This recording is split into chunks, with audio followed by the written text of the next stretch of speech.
Hey, welcome to episode number 3 of The Middle-Aged Musician, and I am Tom, the aforementioned.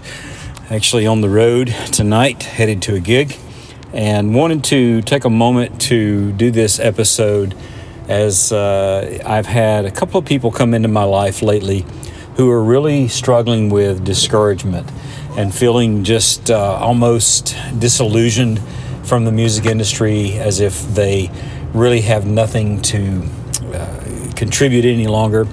And so, being a middle-aged musician, I have definitely had my share of discouragement, disillusionment, people maybe talking down on my gifts and my talents, making me feel as if I'm really not very good at all. So I wanted to talk about that because, truthfully, in many cases I'm not that great, but I'm good enough that I do get gigs and people do listen, and most often I get paid. So I think that's sort of in of itself a great indicator as to whether or not the gift is there and if the talent is there as well. So the first person that I've had come into my life, this person is a good singer, good songwriter, a little bit temperamental on some things, I think, but some artists, typically artists really are, and I've tried not to be. But anyhow, this person was really struggling with trying to get a full-time gig, really wanted to be the headliner and things like that, and was struggling with trying to bust through the glass ceilings, so to speak.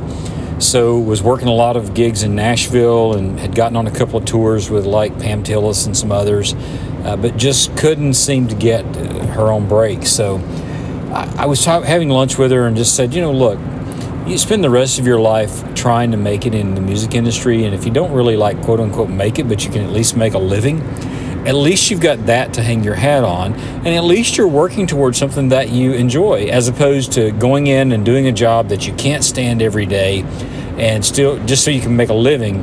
But you look up one day and you're 60, 70 years old and you realize, crud, I could have been putting all that effort into doing something that I really enjoy. And even if I wasn't excessively successful like I want to be, or some others might think I'd be, at least I enjoyed what it was that I was doing. And she seemed to take that well and seemed to appreciate that. And certainly as I'm giving advice, I'm also listening to myself, because I need that encouragement in my own life and I need to hear those truths. And every now and then I actually say something that not only makes sense, but it's actually relevant and truthful. The other person is a guy that I know is a great musician, excellent guitar player. He plays lead guitar, plays acoustic, lead's really his deal, and heavy metal, that kind of stuff. Lightning fast, not the cleanest guitarist always, but he just seems to constantly struggle with, is he good enough? And if he were better, then maybe he would make it. And I've tried to encourage him to say, look, it's not about being better than Geddy Lee or whomever else you're trying to outdo or trying to be like. It's about being better than you yourself were every day. And that means benchmarking yourself against yourself and then consistently trying to grow against that. Now, that's not to say that you don't look up to other people and admire their talent. And of course, right on the heels of the death of Eddie Van Halen, there's a lot of guitarists that their entire persona was wrapped up in EVH. But there's only one Eddie Van Halen, just like there's only one me, there's only one you. So take what you are, do the very best with it that you possibly can, and enjoy the journey of it. And finally, I would say this. I have had several instances in my life where the people that are closest to me have been my biggest fans, but in many cases, they've also been my biggest detractors. I heard a saying one time saying the people who are the closest to you really are the ones that can run the knives the deepest.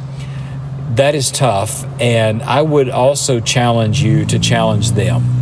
And if they don't appreciate your talent, and if they don't appreciate your love for what you're doing, then there are moments when I would just say they just need to shut up and go find their own life and move on.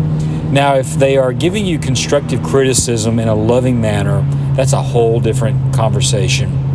And people that I really trust and people that I respect as musicians, I will ask them, especially if I'm struggling, if I feel like I'm struggling, if I can't hear well, I will ask them, tell me what you heard. How was that?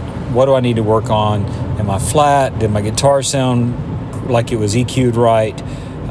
And I expect for them to give me honest feedback. And at the same time, if they say everything sounded good, then I have no other expectation from them, and I should thank them and say, okay, good, I'm glad. I seemed like I was off tonight, but I trust your opinion, and I'm going to follow that. So I know this is kind of a short episode, and I really wanted it to be in some respects, because I don't want to harp on. There's always going to be haters. There are always going to be people that are jealous of what it is that you do. There are always going to be people that want to pull you down to their level and not let you enjoy and let you benefit from really something that is really, for me personally, a wonderful, wonderful way to decompress, and also a wonderful way to stress relief and things like that. And when those people come into your life, if they are sucking the life out of you constantly, that's when I say, we got to cut some ties here and establish boundaries, because I heard this said one time, and I thought this was kind of cute. Life's too short to hang out with a bunch of butt sacks. And the terminology is not the same that I heard it in, but just because we may have kids listening to this, I don't want to be a jerk and be obnoxious with my language, which I wouldn't say it anyhow. But life is too short. Life is glorious in most cases. So don't let someone that's a constant Debbie Downer suck the life out of you. And speaking of that, let me add this little tip as well. I know we're in the political season with the presidential race between Trump and Biden, and I really enjoy politics. I like to watch all the pageantry of it and some of the back and forth. But people that just spend their days on social media beating down one or the other, and if that gets to you, unfriend them, stop looking at their post, pull away. That stuff is just so menial in the grand scheme of things. And if someone else can't control themselves to be respectful on social media or otherwise, you don't need them in your life. So I hope this has helped you kind of get some perspective on discouragement. We all deal with it. The sun seems to always be coming up the next day. So focus on the positive.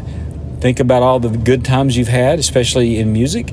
And if there are bad moments, then grit your teeth, keep your teeth together, and just keep pushing forward. You will come through it. Thanks again for listening. Appreciate the comments. Feel free to subscribe and share the podcast.